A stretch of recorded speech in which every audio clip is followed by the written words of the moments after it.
সাতক্ষীরা কালীগঞ্জ মহাসড়কে দীর্ঘ যানজট সৃষ্টি। এতে পরিবহনে আগত যাত্রী সাধারণ সহ চালকদের মহা ভোগান্তিতে পড়তে হচ্ছে। ঘটনাটি আলিপুর হাটখোলা নামক স্থানে ঘটেছে। জানা গেছে এই রাস্তার সংস্কার কাজ চলছে। এক সাইডে সংস্কার হয়, অন্য সাইডে কিন্তু বাস চলাচল এবং অন্য পরিবহন চলাচল করত।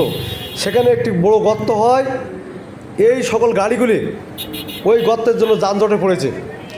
ওই গর্তটি সামান্য কিছু আদলা ইট কিংবা বালি দিলে গাড়িগুলো কিন্তু স্বাভাবিক হয়।